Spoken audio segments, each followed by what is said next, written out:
यूं ये जीवन समझदारों का है। ये जीवन समझदारों का है, नासमझों का नहीं। कोई विरले होते हैं जो अपनी समझ को विकसित कर पाते हैं। मैं फिर कह रहा हूं, ये जीवन समझदारों का है, नासमझों का नहीं। भगवान ने अर्जुन को समझदार बनाया है। लोगों की भ्रांतियां रहती है कि भगवान ने अर्जुन को युद्ध के लिए उकसाया। भगवान ने अर्जुन को कभी किसी श्लोक में युद्ध के लिए युद्ध करने के लिए कोई भी ऐसा वचन नहीं बोला। भगवान ने केवल अर्जुन को राइट समझ दी। गुरु वो जो हमें राइट समझ दे। भगवान ने समझ के लिए उसको कर्म का ज्ञान दिया, कर्म योग का महत्व बताया, भक्ति का महत्व दिया, संन्यास का महत्व बताया, संन्यास योग का महत्व बताया, कर्म संन्यास का बताया। समझ दी, समझ को विकसित किया।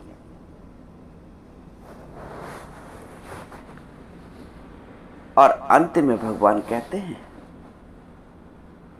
अर्जुन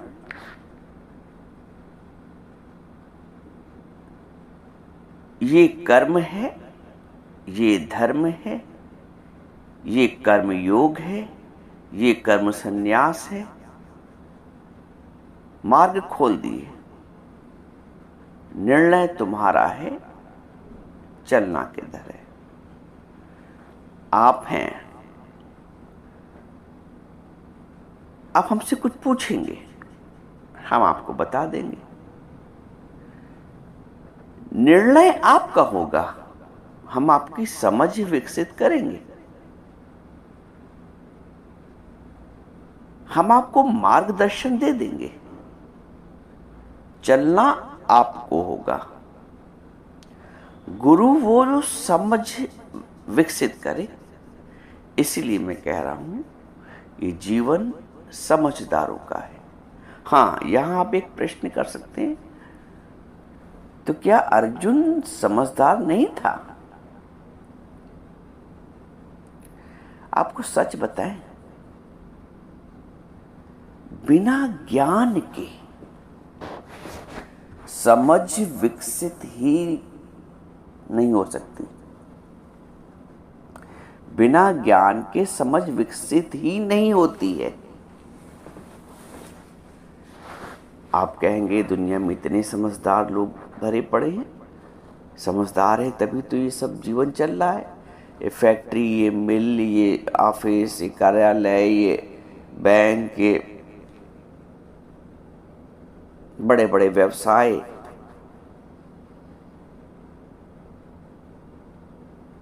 समझदार लोग हैं तभी तो जीवन चल रहा है, सृष्टि चल रही है।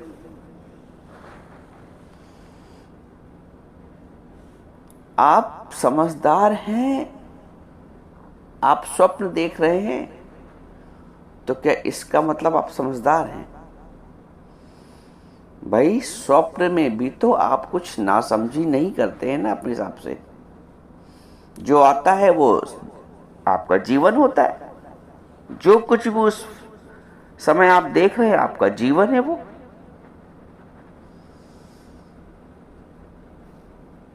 आप क्या कहेंगे? आप समझदार हैं। सृष्टि वैसे ही रची है, जैसे आप जागृत की सृष्टि है वैसे ही आपने वहां भी एक सृष्टि रच ली, लेकिन फिर भी उसको स्वप्न कहा जाता है, समझदारी नहीं कही जाती। अगर स्वप्न की बात को लेके आप जागृत में भी क्रियाशील हो गए, अरे मैंने ऐसा देखा तो मुझे ऐसा करना है, अरे मेरे साथ ऐसा घटित हो गया तो मुझे अब विलाप करना है, अरे मुझे 5 लाख की लॉटरी लग गई तो मुझे अब, क्या वो समझदारी होगी? अब आप कहेंगे नहीं, स्वप्न की सृष्टि के आधार पर जीवन जीना समझदारी कैसे हो गई?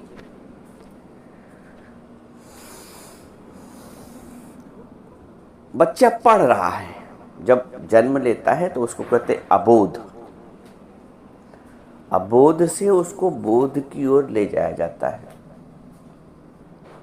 संसारिक दृष्टिकोण से, अबोध से उसको फिर बोध दिया जाता है। आरंभ से ही माएँ पढ़ाने लगती हैं, हिंदी को इंग्लिश, इंग्लिश को हिंदी, जब उनकी समझ में आता है उसको समझदार बनाने लगती हैं। What is this? This is this.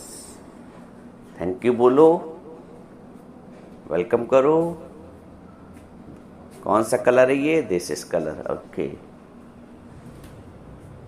हम उसको अपनी दृष्टि से, संसार की दृष्टि से समझदार बनाते हैं।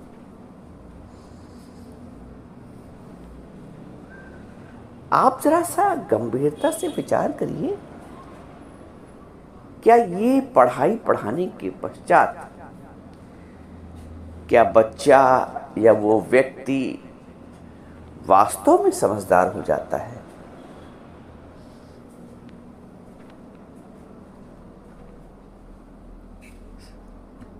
सब लोग फिजिक्स पढ़ रहे हैं, मैथ्स पढ़ रहे हैं, इतना पढ़ रहे हैं कि उनको एक अच्छी सी जॉब मिल जाए, एक व्यवसाय खड़ा हो जाए, जीवन यापन का माध्यम बन जाए। इतनी पढ़ाई सब पढ़ रहे हैं। अर्जुन ने भी इतनी ही पढ़ाई पढ़ी थी जितना समान रूप से हर व्यक्ति पढ़ता है।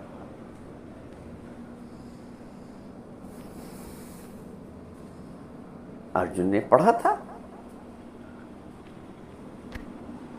शास्त्र विद्या पढ़ी थी, शस्त्र विद्या पढ़ी थी, सामान्य संस्कार सीखे थे, माता के प्रति, भाई के प्रति, गुरु के प्रति। आप कहेंगे यही तो समझदारी है। तो यदि वो समझदार होता तो फिर वो युद्ध के मैदान में नासमझ कैसे हो जाता? वो विलाप कर रहा है, युद्ध से विमुख हो रहा है, गांडीव छोड़ने की बात कर रहा है, युद्ध छोड़ के भिक्षा मांगने की बात कर रहा है। क्या कहेंगे आप? समझदार है अर्जुन। एक सैनिक युद्ध के लिए जा रहा है और युद्ध से भय उसको उत्पन्न हो जाए, कहेगा मैं युद्ध नहीं करूंगा। क्या कहेंगे आप?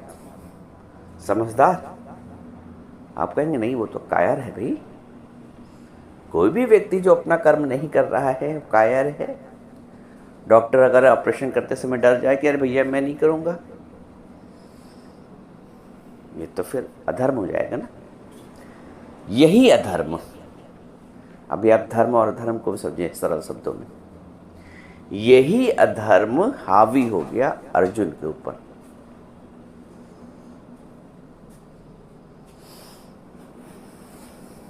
यही अधर्म, इस अधर्म को धर्म में परिवर्तित करने के लिए भगवान ने उसको समझदार बनाया।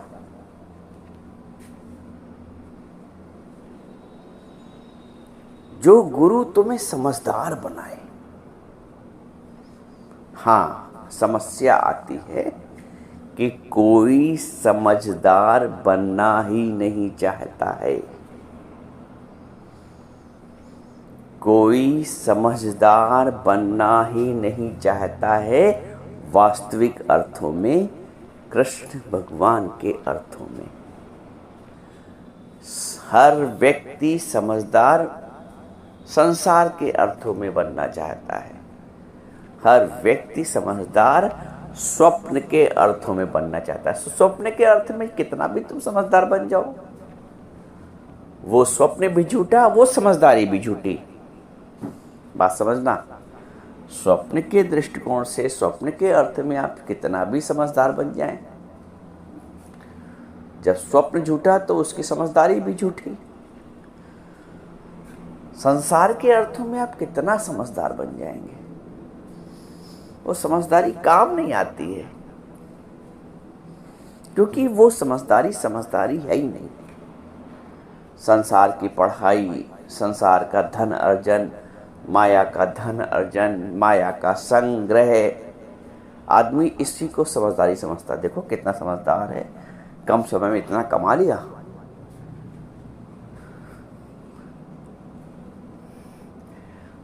वो कमा ही रहा था, उसकी बिल्डिंग्स बनी रही थी, उसका शरीर नहीं रहा। कहाँ गई समझदारी? समझदारी तो तब है जब उसको ये समझ मिल जाए कि वो कभी ना समझ ना हो, अर्थात किसी भी परिस्थिति में विचलित ना हो। आजकल लोग पढ़ रहे हैं, और पढ़ने के बाद क्या हो रहा है? संसार की विद्या पढ़ रहे हैं, धन कमा रहे हैं, करते क्या हैं? विवाह करते हैं तो उसमें संतुष्ट नहीं, प्यार भी एक दूसरे से करते हैं तो उसमें भी संतुष्ट नहीं, धन की प्राप्ति में भी संतुष्टि नहीं, क्योंकि और की है बस मच वांट्स मोर।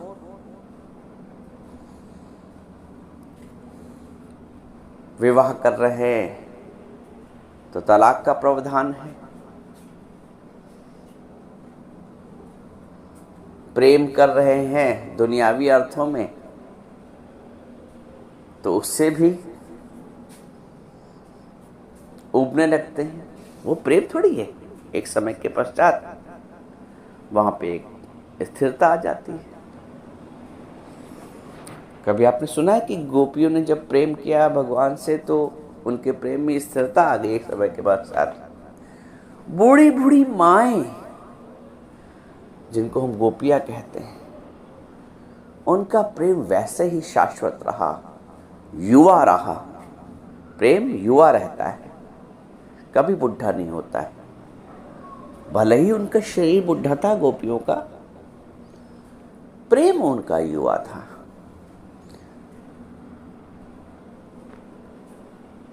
युवा था, युवा रहा, क्योंकि समझ वास्तविक थी, समझ भगवताकार थी, समझ संसारी नहीं थी, समझ समझदार के लिए थी। अर्जुन तब समझदार हुआ जब वो समझदार के समकक्ष आया।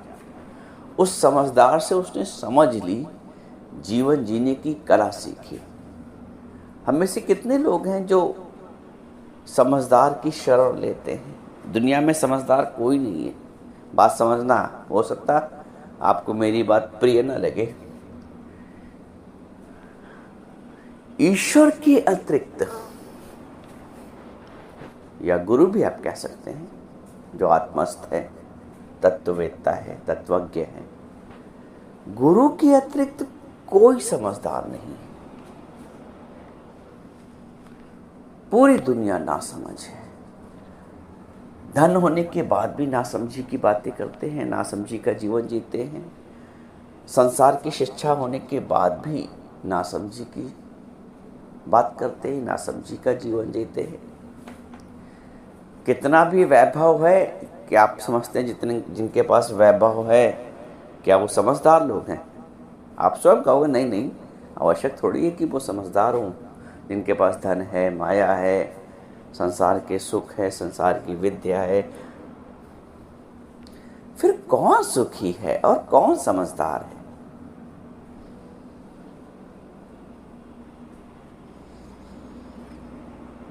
समझदार मेरी दृष्टि में, कल मेरी एक पंडित जी से फिर मुलाकात हुई, आपको बताते हैं, समझिएगा। पंडित जी देखने में भी पंडित लग रहे थे, चोटी थी बढ़िया उनके सर पे, और लग रहे थे कि हाँ वो दूर से ही पंडित हैं। मैंने उनको प्रणाम किया, अपनी तरफ से पहल की, उन्होंने भी खैर बहुत सम्मान से प्रणाम किया। मैं अपने साधारण वस्त्रों में, वो अपने पंडित के वस्त्र में, वेश में। मैंने उनको प्रणाम किया, उन्होंने मुझे प्रणाम किया। मैंने बोला, पंडित जी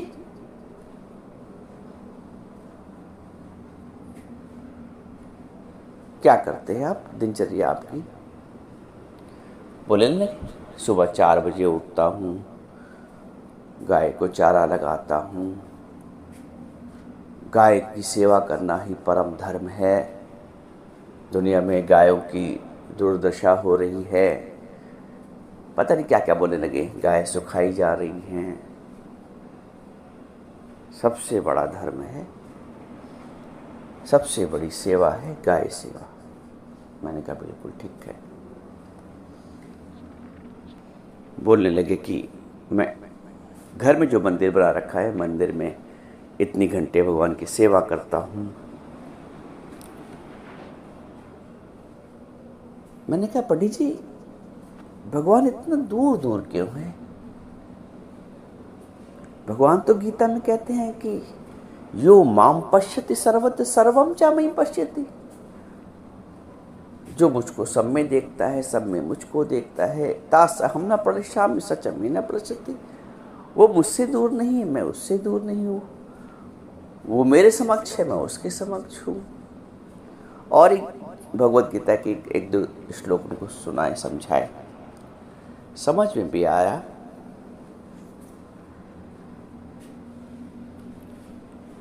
मैंने कहा कि भगवान से इतनी पृथकता क्यों?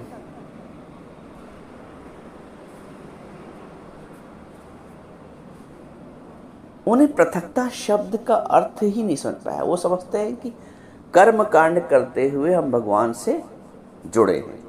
और साधारणतः हर व्यक्ति ये समझता है, आदमी अगर तीर्थ जा रहा है, आदमी अगर दान दे रहा है, आदमी अगर व्रत कर रहा है, आदमी अगर ये सब कर रहा है, तो वो समझता है कि हम भगवान से जुड़े हैं।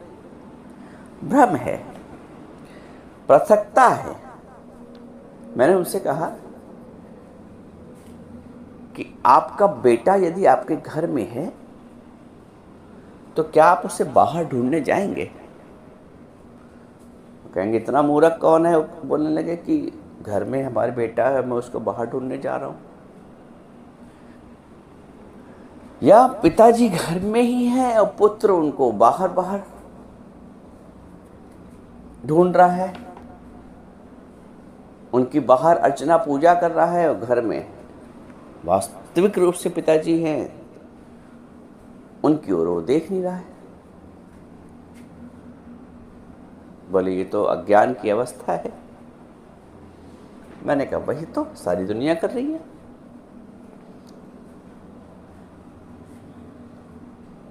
हमारे घर में ही कुछ उपलब्ध है और हम बाहर ढूंढ रहे हैं, ये अज्ञान है, ये नासमझी है। इस खुद को नासमझी कहते हैं।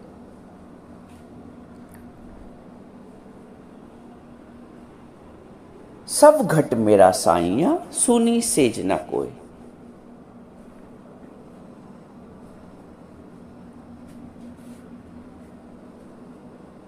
जब ये समझ विकसित हो जाए, मतः परतरम नान्यत्, किंचित दस्त धनंजया, मुझसे परे कुछ भी नहीं है। जब ये समझ विकसित हो जाए, तुमने तो परमात्मा को भी परे कर दिया।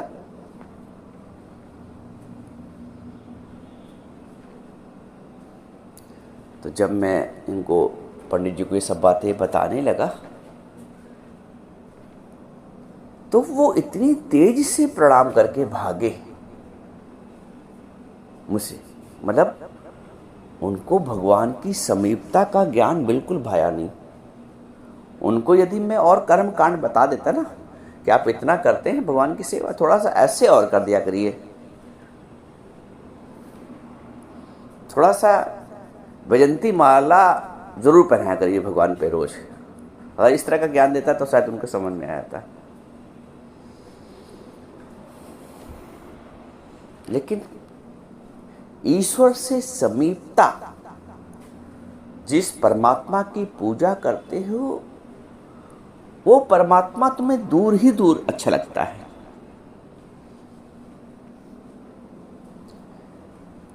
और जो कोई भी समीपता का ज्ञान देता है ना, वो फिर मुझे, व्यक्ति को अप्रिय लगता है, वो फिर उससे दूरी बनाता है। मेरे जीवन का अनुभव है, जब जब किसी से ज्ञान की वार्ता करो, आदमी अच्छा जी ठीक है चलते हैं, वो चाहता ही नहीं है समझदार बनना। नासमझी का जीवन जीता है और नासमझी का जीवन ही जीना चाहता है। धन्यवाद उस अर्जुन का जिसने समझदार बनने के लिए अपने को समर्पित किया। धन्यवाद उस जनक का जिसने समझदार बनने के लिए अपने को समर्पित किया। समझदार बनने के लिए समर्पण बहुत आवश्यक है। ईश्वर के समीप करने के लिए समझदारी बहुत आवश्यक है। गुरु के प्रति समर्पण हमको समझदार बनाता है। जब जब ये मेरे जीवन का बहुत, आप कह सकते हैं कि कटु अनुभव है कि 100 में से अगर हमने जब वार्ता शुरू की तो 100 में से 98 लोग ज्ञान से दूरी बनाने लगते हैं, क्योंकि उनको वो कर्मकांड पसंद है। परमात्मा की पृथकता उनको पसंद आती है, उनको परमात्मा की समीपता पसंद नहीं आती, क्योंकि परमात्मा की समीपता के लिए अपने स्वयं का अस्तित्व मिटाना पड़ता है। बस अब ये कोई नहीं चाहता है। अपना माना हुआ अस्तित्व, माना हुआ है भी नहीं, क्योंकि होता तो सदा रहता है। माना हुआ अस्तित्व जो कुछ काल के पश्चात नहीं रहेगा, उसकी रक्षा के लिए, उस माने हुए अस्तित्व की रक्षा करने के लिए जो नहीं भी रहेगा, एक बुदबुदा पानी का बुलबुला कब तक अपने अस्तित्व की रक्षा करेगा? सोचिए, एक पानी का बुलबुला कब तक अपने अस्तित्व की रक्षा करेगा? इसलिए नानक जी ने शुरू में ही बता दिया, पानी सा बुलबुला मानस तेरी जात। कहते हैं पानी सा बुलबुला मानस तेरी जात, पल में विलीन हो जाएगा ज्यों तारा प्रभात। जैसे ही प्रभात आया, जो असंख्य तारे दिखते आसमान में पल में विलीन हो जाते हैं। पानी सा बुलबुला मानस तेरी जात। अब इस सत्य को जो समझ जाए वो समझदार। देखो समझदार की परिभाषा निकली फिर। इस सत्य को जो समझ जाए वो समझदार। जिस दिन बुलबुला ये समझ जाए कि सागर ही सब कुछ है, जिस दिन लहर ये समझ जाए कि सागर ही सब कुछ है, ये जो अस्तित्व मैंने मान लिया है, लहर बनी और मिट्टी, लहर अपने आप को लहर ही मान ले तो वो नासमझ है, लेकिन लहर अपने आप को सागर मान ले तो वो समझदार है, जब स्रोत से जुड़ जाए। तो मनुष्य जब अब तक अपने आप को मनुष्य मानता है वो नासमझ है। जीव जब तक अपने आप को जीव मानता है वो नासमझ है। जीव ने जैसे ही ब्रह्म की अनुभूति कर ली वो समझदार हो गया।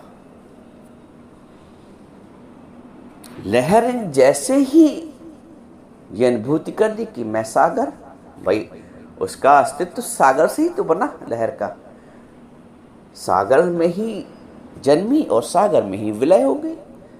क्षण भर के जीवन के में यदि वो अपने आप को पृथक मान ले और सागर की पूजा करना लगे, बात समझिएगा, वो लहर अपने को पृथक मान ले और सागर की पूजा करने लगे, आप क्या कहेंगे? ये समझदारी है? आप कहेंगे नहीं ना, इससे बड़ी नासमझी क्या हुई? पूजा क्या करना है? लहर तो स्वयं सागर का स्वरूप है, सागर से उत्पन्न हुई है। पूजा शब्द आपको अच्छा सा ना लगे, पृथकता क्या समझना मानना सागर से? लहर अगर अपने आप को सागर से पृथक मान रही है तो ये नासमझी है।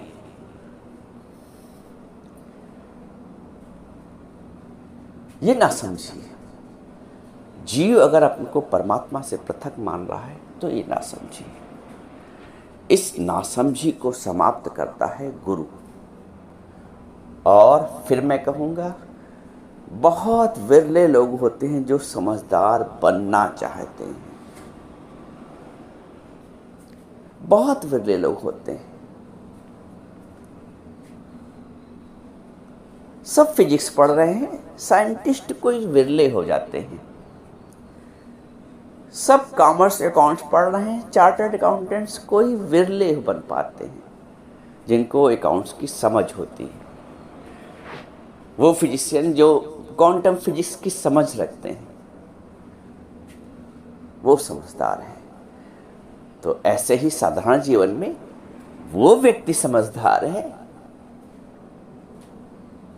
जिसने परमात्मा को समीपता से अनुभव किया है।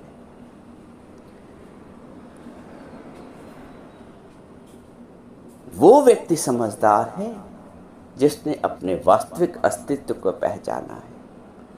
वो समझदार है जिसने पृथकता को दूर किया है। वो समझदार है जिसने अपनी शाश्वतता का, शाश्वत अमर तत्व को जाना है। ज्ञान के बाद अर्जुन समझदार हो गया। बोलता है नष्टो मोहा स्मृति लब्धा, मेरा मोह नष्ट हो गया, मुझे स्मृति प्राप्त हो गई। तो जब आप इस अवस्था में आ जाएं कि अपने गुरु से कह सके कि नष्टो मोहा स्मृति लब्धा, मेरा जगत के प्रति जो मोह है वो नष्ट हुआ है, क्योंकि वो शाश्वत नहीं ना। बात ये, न जाने इससे पहले कितने जीवन हुए सबके प्रति मोह था, आज वो कहाँ है? ये कोई ऐसा तो है नहीं पहला जीवन जी रहे हो आप, न जाने इससे पहले कितने जीवन आप जिए हर योनि के। तो वो कहाँ है जिनको तुमने अपना माना था? पिछले जन्म के पुत्र कहाँ जिनसे तुम्हारा मोह था? पिछले जन्म की पत्नी कहाँ जिनसे तुम्हारा मोह था? पिछले जन्म का पति कहाँ जिससे तुम्हारी आसक्ति थी?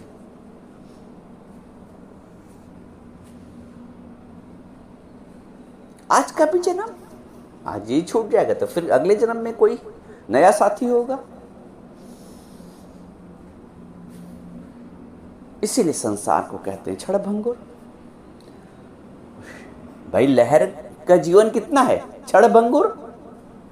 और यदि अपने आप को लहर सागर जान लेती है तो शाश्वत है। तो जीव या मनुष्य का जीवन शरीर के रूप में, देह के रूप में कितना है? क्षणभंगुर। और यदि उसने अपने आप को अर्जुन की तरह, जनक जी की तरह आत्मा अनुभव कर लिया तो अमर नष्टो मोह स्मृति लब्धा त्वत्प्रसादात् मया अच्युत स्थितो अस्मि गत संदेह करिष्ये वचनम तब।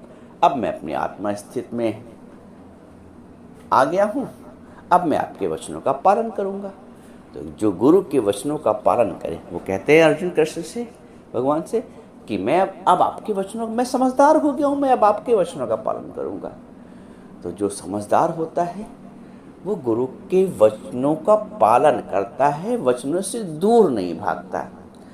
दुनिया में जब किसी को ज्ञान की बातें सुनाओ ना, तो उसको अपने कर्मकांड इतने उसमें आसक्ति है कि वो ज्ञान, वास्तविक ज्ञान, यदि अर्जुन दूर भाग जाता तो कि भगवान इस वक्त मुझसे कुछ ना कहिए, मैं ऐसे ही परेशान हूँ। लेकिन नहीं, अर्जुन समझदारी के पथ पे आगे बढ़े। हमको भी स्थिरता के साथ गुरु को सुनना चाहिए और समझदारी के पथ पर आगे बढ़ना चाहिए।